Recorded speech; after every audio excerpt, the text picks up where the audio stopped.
All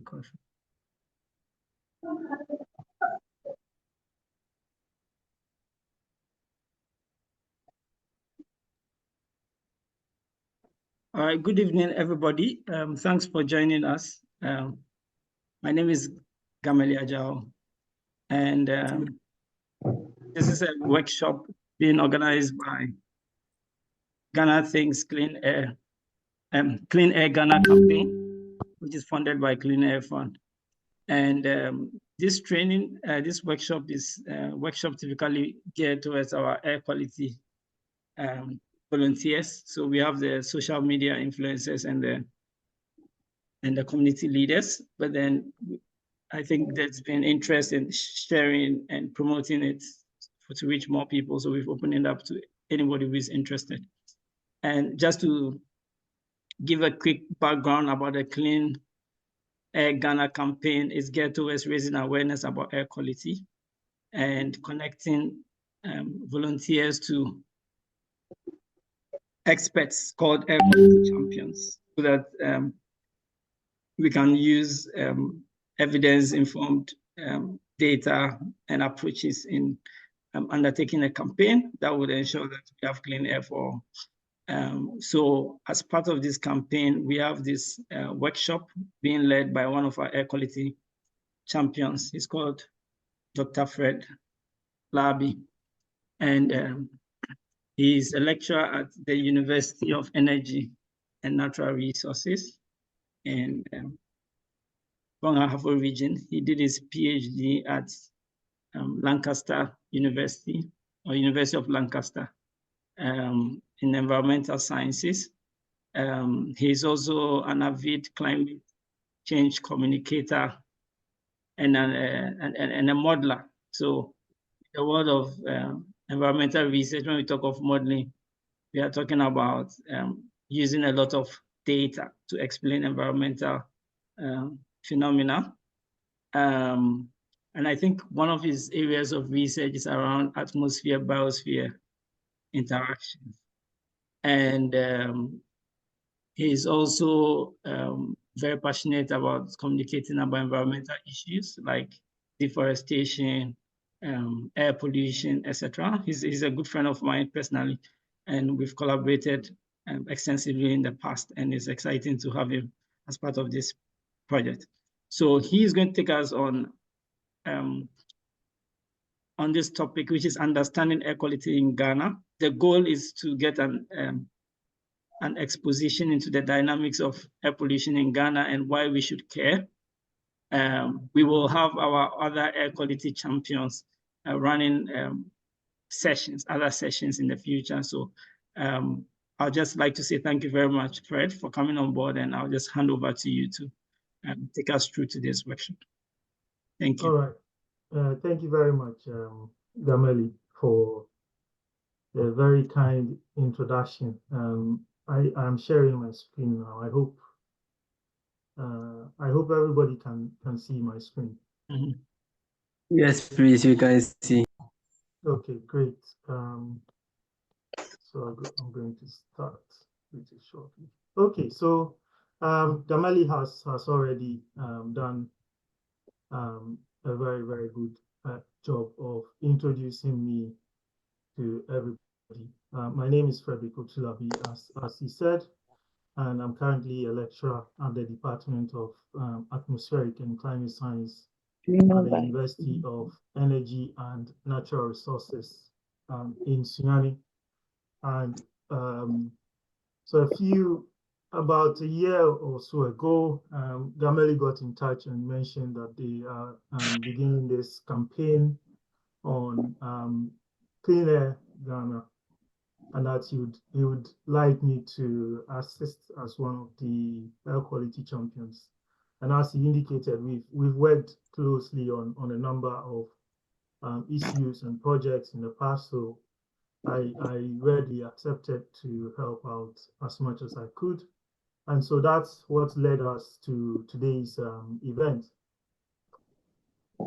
Understanding Air Quality in Ghana, which is quite a very broad topic to deal with. So my intention this evening is to be very basic to kind of start off a discussion, tell you what air pollution looks like in Ghana, what are some of the sources of pollution, what are some of the regulatory measures in place to deal with pollution, what are some of the future plans that are in existence, what are some of the projects and programs that are in existence for dealing with air pollution issues, and then look forward to saying a few things about what I think we should do going forward in order to deal with the issue. So air pollution is a major issue, as my starting slide actually shows. This is taken from Paul's Ghana, and it's actually a picture from Agbogloshi. I'm sure many of us are aware of the issues with regards to Agbogloshi. Lots of air pollution there. And you can see a lot of people standing right in the middle of this very polluted environment. So what are some of the sources? What are the impacts that staying in such a polluted environment have on our health? And those sort of questions are going to be the driving force behind today's presentation. Okay, so what is air pollution? And based in a basic sense, air pollution is the presence of any particles in the air which are harmful or poisonous to humans, to plants, to vegetation, and so on. So that's the basic idea behind air pollution.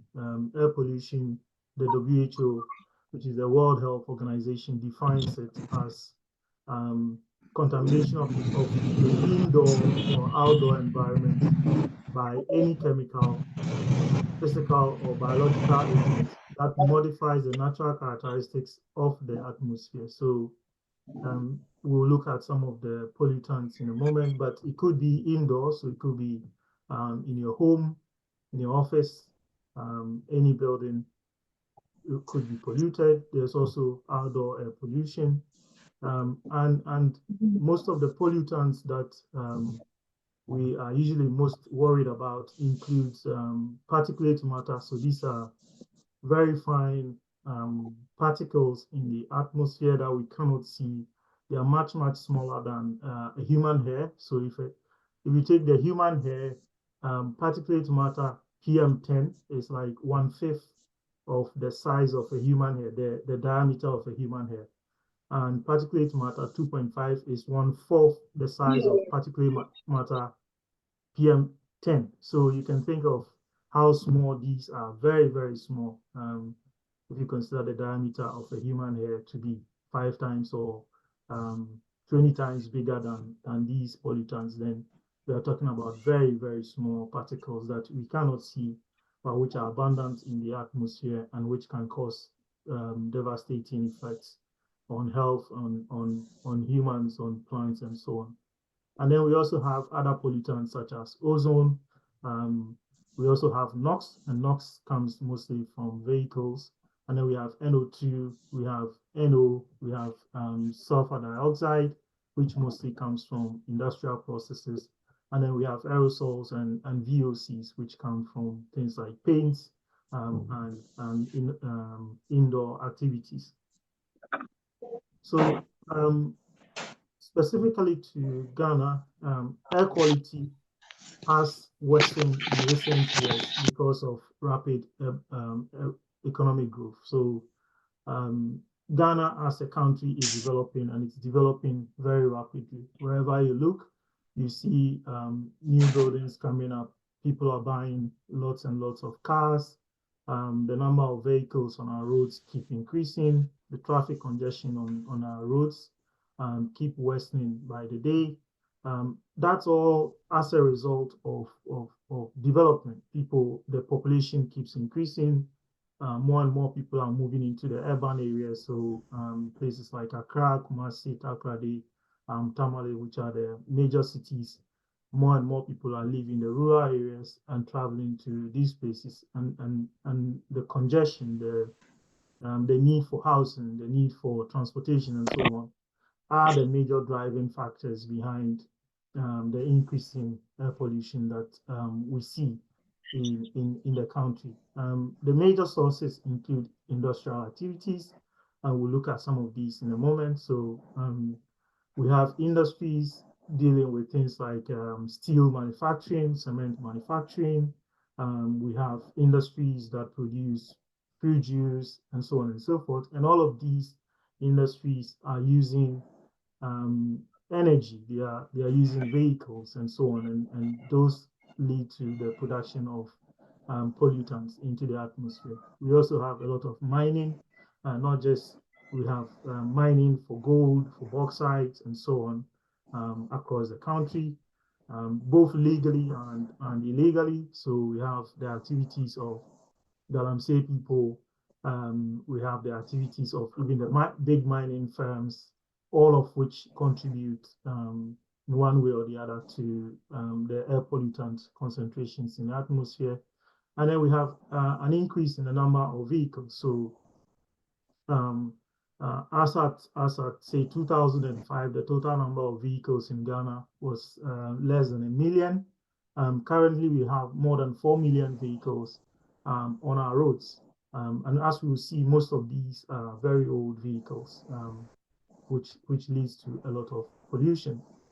And then we have, as I've already mentioned, increased urbanization and a reduction in vegetation cover. So when you have trees, in addition to producing oxygen for us to use, in addition to producing providing shade and cooling the atmosphere, they also actually reduce pollution, especially in an urban area. So if you have trees in the urban area, they actually absorb some of the pollution onto their leaves, onto their stems, and also into their stomata. So they open their stomata and some of the pollution actually goes in there.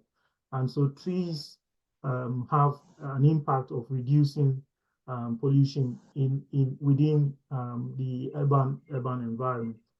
And so as we urbanize and as we lose our vegetation cover,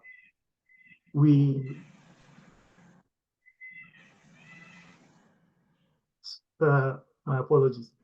As we lose that vegetation cover, we also lose that ability to reduce the pollution, and at the same time we are increasing pollution from our activities. And then especially in homes and in the indoor areas, the use of solid fuels for cooking is one of the major sources of pollution. So you have mostly in our rural communities, people cook with firewood in enclosed areas, and there's a lot of smoke that is generated in that regard. And globally, this is actually one of the leading causes of death. Approximately 3 to 4 million people die every year by inhaling smoke from cooking. Okay, so as they burn the wood and they inhale all the smoke, that leads to pollution, which eventually leads to killing them. And we'll see some of the ways in which pollution leads to death. Another problem, especially for us in the agricultural field, is slash and burn. So you have our farmers. This is the growing season. People have begun to plant their crops across the country. And what we do is we usually would slash the vegetation, allow it to dry, and then we set fire to it. And that process itself is a major source of air pollutants into the atmosphere. And then there are other activities. For example, road construction. I've been using the Nsawam Road a lot.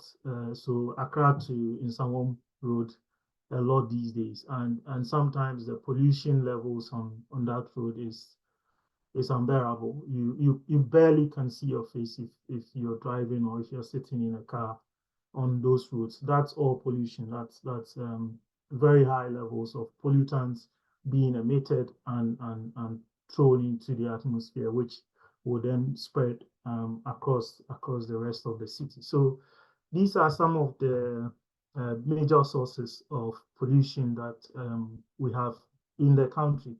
And just to summarize that, so the different sources usually lead to different types of pollutants.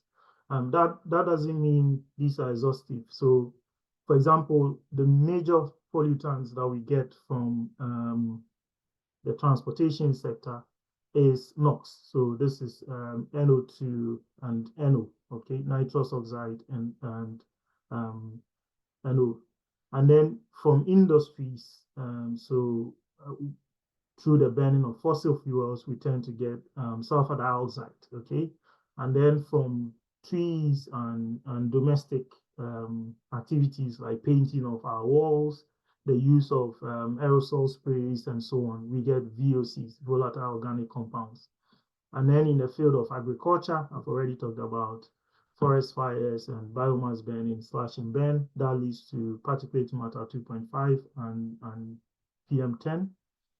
In the field of agriculture, we also have a lot of ammonia being released into the atmosphere. So the different activities, different sources of activities that we do as humans lead to different air pollutants. And almost every activity that we do will have some pollution associated with it. So whether you are traveling to work in your own car or in trotro or on a bus, there's some pollution associated with it. If you run in a factory or working in a factory, there's some pollution associated with that.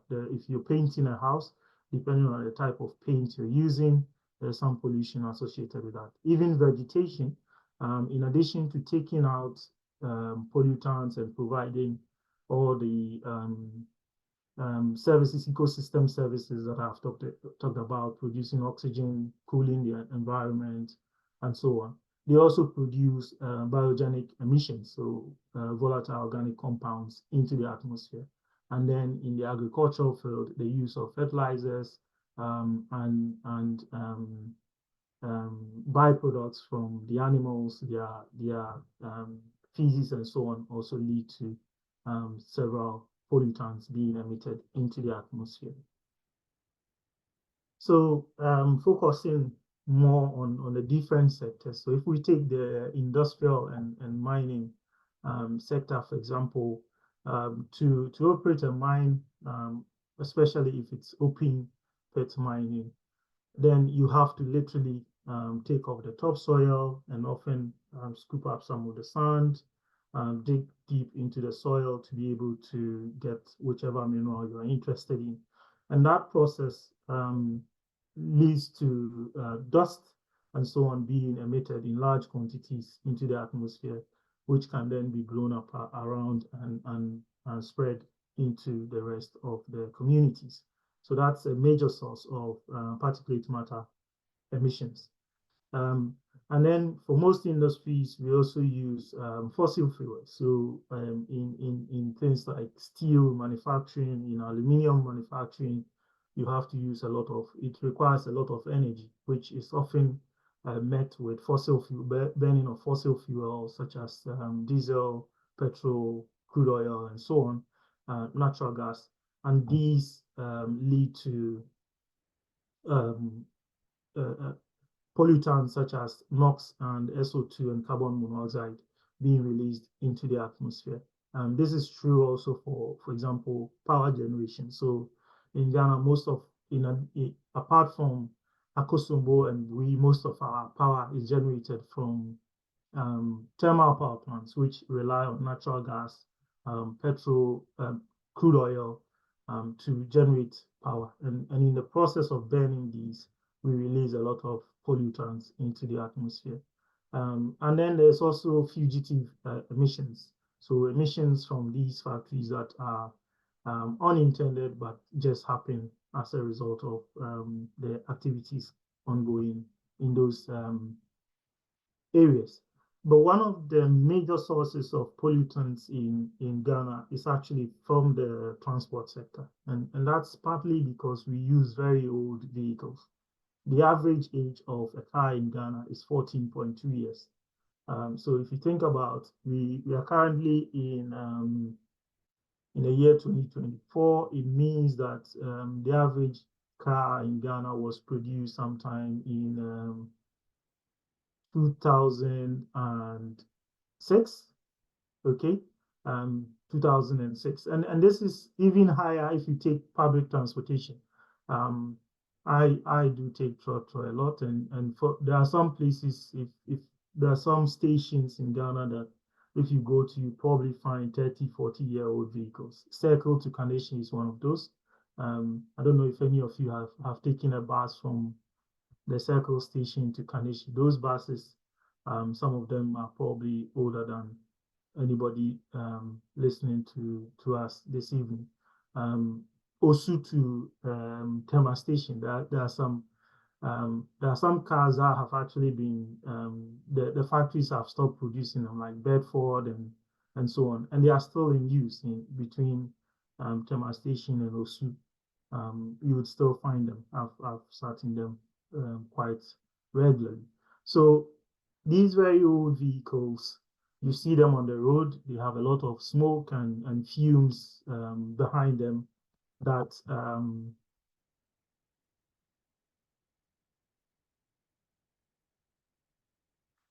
they have a lot of smoke and fumes behind them that is literally just air pollutants being produced into the atmosphere. So the transport sector is one of the major sources of air pollution in the country. The number of vehicles have been increasing rapidly over the last decade. As I said, if you actually look at the data over the last few years, the number of vehicles keep increasing very rapidly. This is linked to, if we go back to my first statement when I started, I said air pollution is increasing because of rapid economic growth. As people become more and more wealthy, in quotes, as people become more and more middle class, they will try to buy their own vehicles because of all the challenges with public transportation. If you want to get to places and you want to get there quickly, your best option is actually to have your own vehicle, because you can't trust trotro to be there on time or to even be available. You stand outside in the evenings and they want to charge you maybe 4 times before they take you to your location. So they are going to, taking my route as an example, they are going to Nsawam, but they will first take you from Accra Central to Circle, take you from Circle to maybe Ofankor or Pokwase, then take you from Pokwase to Media, and then take you from, you're sitting in the same car and you pay 4 times before they take you to Nsawam. Now, most people want to avoid that. So as people become more and more middle class and they are able to afford it, people are buying vehicles. That increases the number of vehicles on the roads, which increases the vehicular congestion, which means that we are burning more fuel on our roads. And as we burn more fuel, the burning of petrol and diesel releases harmful byproducts like nitrogen oxide, carbon monoxide, CO, particulate matter, that's PM2.5 and PM10, and then VOCs and carbon dioxide. Now, we will look at carbon dioxide again, because it's a special case. It's both an air pollutant, but we also know that it has very serious implications for global climate. So that's the transport problem.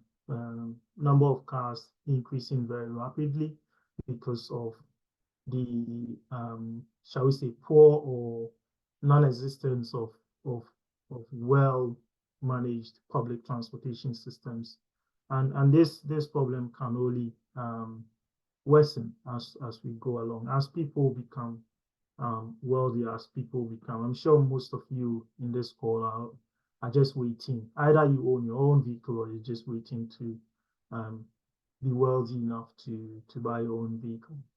So as we all buy vehicles, the problem will just continue to increase. And so what is these are some of the sources, and these are the pollutants, and what is its impact? Air pollution has wide-ranging negative impacts on human health. Now, I'm not a health expert, so I'm not going to be able to explain in detail from a physiological perspective how it happens. I just know that when we breathe in bad air, it goes into our lungs, it goes into our respiratory system, it goes into our cardiovascular system, it goes into our body, and it causes all sorts of problems. Okay, and just to give you an idea, so if you look at this diagram on the left, this schematic, and the gray cone or the green box is the diameter of a human hair. That's about 50 to 70 microns. And PM10 is shown by the blue. So PM10 is about 1/6, okay, or 1/5 the size of a human hair, the diameter of a human hair. So if you can pull one of your hair and look at its diameter, PM10 is actually, when you divide your hair into 5 or 6 parts, one part is PM10. Okay, and PM2.5 is like 1/4 a PM10. So it's even much smaller. And then we have PM1 or PM 0.1. So the lower you go, the much smaller it gets. And the smaller the particles, the more easier it is for it to get into our respiratory system, into our body, and then cause harm. Okay, which is why there's usually stronger regulation for smaller particles, and then the regulations decrease as you go towards bigger particles. So it goes into our health system, and then it causes all manner of problems. So to our respiratory system, to our cardiovascular system, and to our nervous system. So what are some of the actual problems these cause? So to our respiratory system, long-term exposure to air pollution can increase the risk of developing respiratory infections, COPD, and then lung cancer. So if you happen to be someone that's constantly being exposed to air pollutants, for example, if you're a street hawker, somebody who is always standing at because for street hawkers, business booms when there's traffic, okay, when there's congestion, when the cars are there in their numbers, and each of these cars is pulling out lots and lots of pollution, and they are all standing in there and they are breathing it in. Long-term exposure to these pollutants can cause respiratory infections, COPD, and lung cancer. And then for our cardiovascular system, air pollution has been linked to an increased risk of cardiovascular disease such as heart attacks, strokes, and hypertension. So if you stay in a very polluted area for a very long time, your risk of getting heart attacks, strokes, and hypertension actually increases. And then reproductive health, especially for the females, if you are exposed to air pollution for a long time, it can affect you negatively when it comes to your reproduction. So you could have preterm babies. Your children could have low birth. Okay, so birth weight. When you have children, they would be their weight will be much smaller compared to what the average child should weigh at birth. And there could also be health defects. Recently, in places in the western region where there's been a lot of mercury usage in mining, and which is a major problem in those places, there's been reports of children being born with defects. Okay, so a child may be born without parts of their fingers or parts of their legs or one eye or something like that. Something is missing, okay, at birth. Those are all potential problems associated with pollution. And then long-term exposure could also negatively affect your immune system. As we do know, our immune system is more or less like our defense system. It protects us against diseases, it protects us against illnesses, and so on. And so when that becomes weakened, then the body is exposed to diseases, and it can no longer fight pathogens and infections as it used to do, and therefore we become sick more often, and our sickness becomes more severe over time. So those are some of the impacts, and to bring it home to Ghana more specifically, air pollution actually causes an estimated 28,000 deaths every year in Ghana. Now, to put it in 28,000 people is like about half the Accra Sports Stadium filled. Okay, so think of half of the Accra Sports Stadium filled and all those people dead. That's about the number of people who die every year due to air pollution related problems in Ghana. And actually, if you think about it, air pollution deaths actually exceed that of malaria, and it also exceeds that of tuberculosis, and it exceeds that of HIV/AIDS. So it is a major problem. And unfortunately for us, it has not been it has not received the same kind of attention that these others. So we have a lot of education materials and campaigns on HIV/AIDS. We have a lot of campaigns on malaria, so we distribute treated nets and so on and so forth. But we don't usually see that level of attention to air pollution. But in fact, air pollution is killing more people than some of these more common diseases. And in Accra alone, it is estimated that about 3,000 people die every year from air pollution. And not only is it killing people, it also affects us economically. If you think about it, if a person is sick, they cannot go to work. If they cannot go to work, that reduces productivity. If productivity reduces, the nation loses money. So an estimated $1.6 to $2.5 billion, or about 4% of Ghana's GDP, is lost every year to air pollution.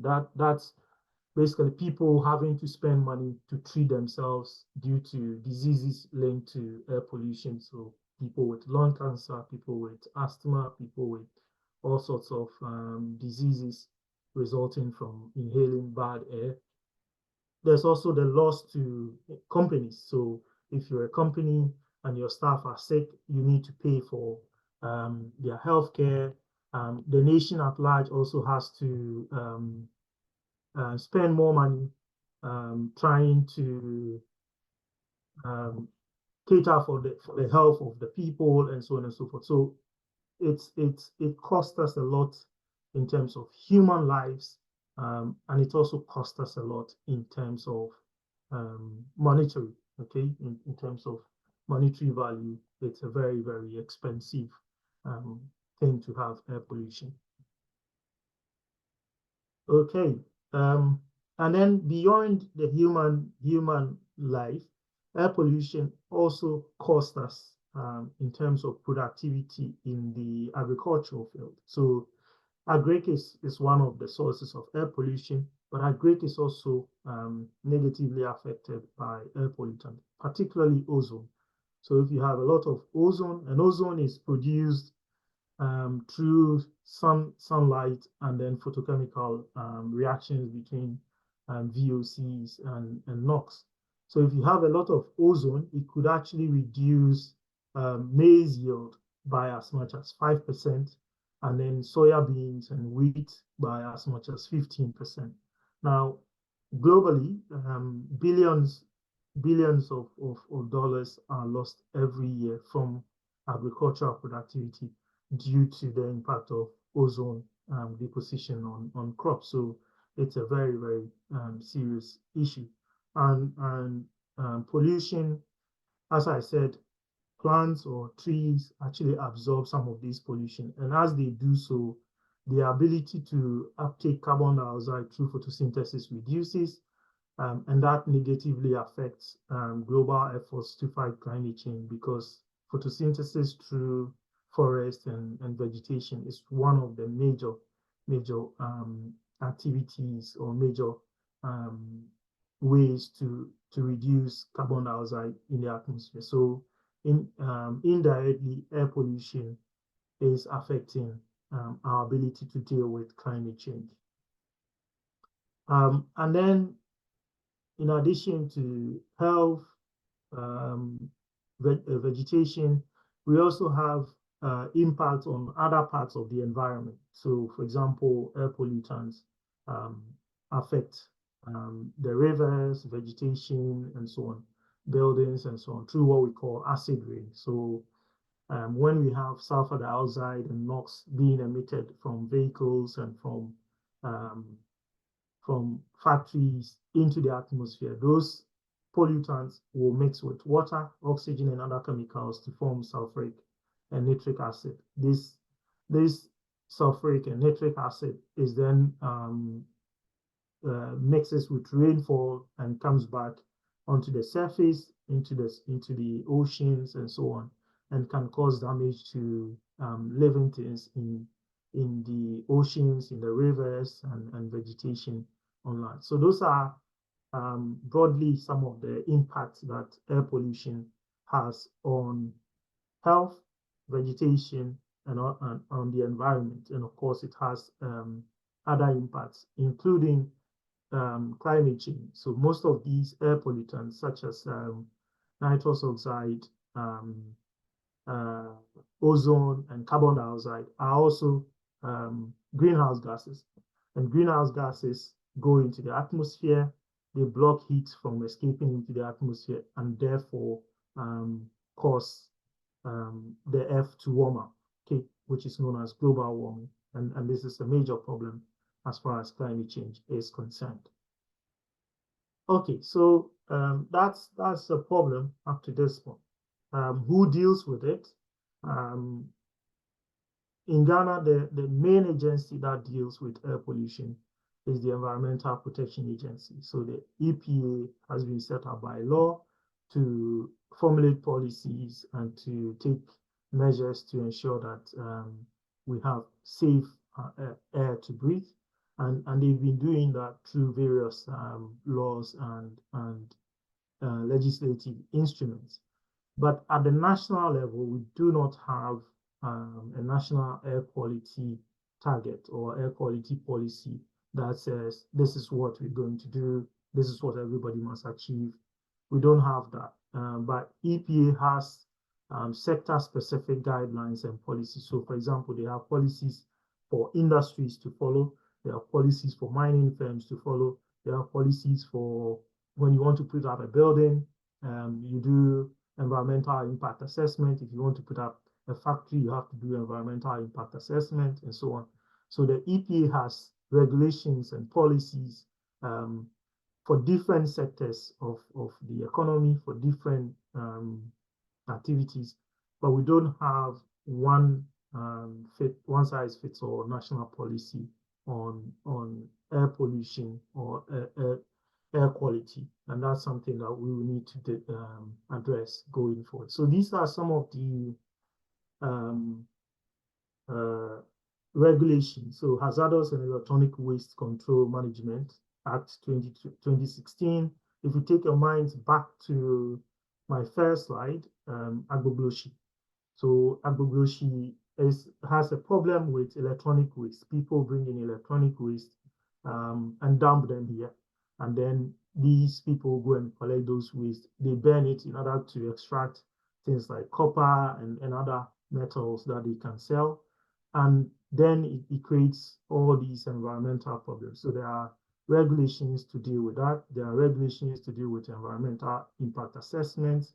And then there are regulations to deal with ozone depleting substances. This is especially important because of the ozone layer that we needed to protect. And so this is what led to the ban on CFCs and so on, the use of CFCs in refrigerants. Okay, so that's what the EPA is doing. What are some of the policies? But have they helped us to achieve the targets, to lower our air pollutants? I will see that in a moment. So this table here gives you an idea of what the World Health Organization thinks is safe levels of air pollutants that should be we should have in the atmosphere. And I need to say that it's not possible to completely remove air pollutants from the atmosphere. As I said previously, almost all our activities lead to some air pollution. Okay, so we cannot do away completely with air pollution. There will always be some levels of air pollutants in the atmosphere. There will always be some air pollutants in your homes. There will always be air pollutants wherever you are. The key issue is, are they at a safe level? And these are levels that the World Health Organization thinks will be safe. So for example, PM10, for a 24-hour period, the average should be about 45 micrograms per meter cubed. And if you average it over a year, then it should be 15 micrograms per meters cubed. Ghana's standard is that 70 micrograms per meters cubed is okay. For PM 2.5, over a 24-hour period, the WHO recommends 15 micrograms per meters cubed. And you can see that the standards for PM 2.5 is much, much higher than PM10. As I said, the smaller the particle, the more easier it is to get into our human system and cause damage. That is why they have higher standards for these. And then there's also standards for NO2 and other pollutants, okay, that we can find if you just search on the WHO website. But each country is allowed to vary these. For example, whilst the WHO sets a figure of, say, 15 micrograms per meters cube, it will be a miracle for a country like China or India to actually get something like 50 micrograms per meters cube for PM10. It will be a miracle. Their values are usually around 250. Sometimes it goes as high as 700, 1,000, and so on. So each country is allowed to set its own target so that it can gradually make its way towards the standards, okay, what the WHO recommends. And so that's the WHO recommendations. These are Ghana's, what Ghana has set for itself, that if we can achieve these in our major cities and so on, then we would be doing well. But for most of the time, we don't actually achieve those standards. So this is a graph showing air pollutant concentrations in Ghana. So I've taken a couple of air pollutant measuring sites and I've averaged them and then plotted these. So the blue bars are PM 2.5 and the orange bars are PM10. And then I have a dashed line for what the WHO says the level should be. So ideally, these bars should be below these dashed lines. So the PM10 concentrations should be below the red line, and then the PM 2.5 concentrations should be below the black line. As you can see very clearly, we are not meeting those standards, and it's unlikely we'll meet them anytime soon. Okay. So that's the roughly what's happening, and there's some explanation that we can have to this. For example, if you look at the data, we have high pollution in January, February, March, and then towards the end of the year, so November, December, and then July and August. Now, this is linked to our rainfall patterns, so and our seasons. Now, in January, February, March, or shall we say, if we start from November, December, January, February, March, that's usually the dry season. Okay, so this is where we have a lot of dust being transported from the Sahara region all the way to our coastal areas. So the level of dust and pollution shoots up in those months. Now, if you look at April, May, and June, this is the peak of the rainy season, the same as September and October. These are the two rainy seasons. And as we have a lot of rain, the level of pollution reduces because rain does what we call wet deposition. So as the raindrops fall, they trap the pollutants and then they fall with them. This is what causes, in part, the acid rain and so on. So rain basically washes out air pollutants as it falls. And therefore, in the rainy season, you can see that the pollutant levels reduce significantly. Whereas in the dry season, you have pollutant levels being very, very high. But then compared to the WHO standards, we are not meeting it at any point during the year. If we use the Ghana standards, then we will meet our standards during the months of March, April, May, and June, and also during September and October, because our standards are much lower than the WHO standards. So this is at the monthly scale. What about the hourly scale? If you look at the hourly scale, again, the black line which is this black horizontal line, is what the WHO says PM 2.5 concentrations should be. And the red line is what WHO recommends PM 10 concentrations to be. And you can see that, again, we are not meeting these standards throughout in most parts of the day. For PM 10, we meet it during the peak of the day. Now, there's, again, trying to explain what's happening here. You can see morning rush hours, okay? Pollutant levels increasing during morning rush hours. This is especially true if you live in the busy cities, Kumasi, Accra. If you live in Kaswa, for example, and you work in Accra Central, and you leave your house anytime after 6 a.m., you get to Accra maybe after 10. Okay, so most people will leave their houses maybe around 5 a.m. to 6 a.m. And so traffic tends to build up around 6, 7, 8 o'clock in the mornings. And you can see that's reflecting quite clearly in the levels of pollution in the early mornings. And then during the day, when people have arrived to their workplaces and they are in their offices and so on, pollutant levels go down. And then in the evenings, when we close from work, so around 4 or 5, pollutant levels start to build up again into the night, and then the cycle continues. So this is a picture of pollution within the country on a 24-hour scale, and this is a picture of pollution over the course of the year, as summarized from a couple of monitors mounted across the country. So I'm actually coming towards the end. So what are some of the things that are being done to remedy these situations? There are a couple of things happening. One of them is what we're currently doing, the Clean Air Campaign. There's also, in 2018, the Environmental Protection Agency and partners came up with a Greater Accra Metropolitan Area Air Quality Management Plan. So there's an air quality management plan as to how to deal with air pollution within our cities. There's also a Brief Cities project, which is being led by Clean Air Fund. And there's air quality action plans being developed for Greater Accra. And then there's been training and so on for media people to be able to report on air pollution and to create awareness about the problems associated with air pollution. So those are some of the things that are ongoing to try and deal with the problem of air pollution within our cities and towns. And again, I'm coming towards the end.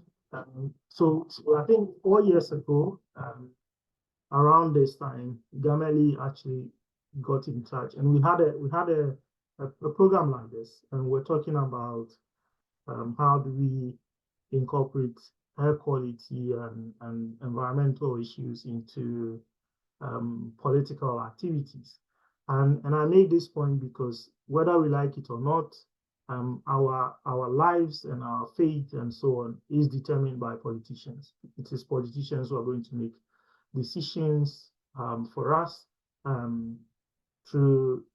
by exercising power and authority. And so it's absolutely important and crucial that political parties and various political actors become aware of the issues of pollution, and that it is mainstream into political discussions and manifestos. And I've looked at the manifestos of the two leading parties from the 2020 elections, and none of them actually touched on air pollution or air quality in their manifestos. Obviously, that needs to change going forward. So if you know any politician, or if you're a member of a political party, when you meet, it's important that you tell them about these problems and the need for them to make it a political issue and to make policies about it. Okay, so to summarize, air pollution is a major problem in Ghana, and we are not meeting our targets as set by the WHO. Air pollution actually causes more deaths every year than more popular problems such as malaria and HIV/AIDS. And therefore, if we can focus attention on these other problems, then it's important that we also focus some attention on air pollution. And but it's heartwarming to realize that the media and civil society organizations are beginning to pay more attention to air pollution and air quality, which is part of the reason why we have this event and why most of you are in this event. And to be able to give a more vivid account of the impacts and so on, it's important that we keep doing the research and having more sites to be able to monitor pollutants. So the data I showed is mostly for PM. We are doing quite well in monitoring particulate matter, but we are not doing so well in measuring other pollutants such as ozone, sulfur dioxide, and nitrous oxide, among others. And then, as I indicated, we don't have a national policy as such for air quality, and it's important that various political actors and government leaders come up with a national policy or guidelines on air pollution for the country. That's it. So hopefully I've given you a whistle-stop roundup of air pollution causes and its impact in Ghana. And what I'm hoping is that over the next few minutes, we will then have a discussion. You can have questions. As already indicated, there are lots of air quality champions on the call, and we'll be able to respond to those questions. Thank you.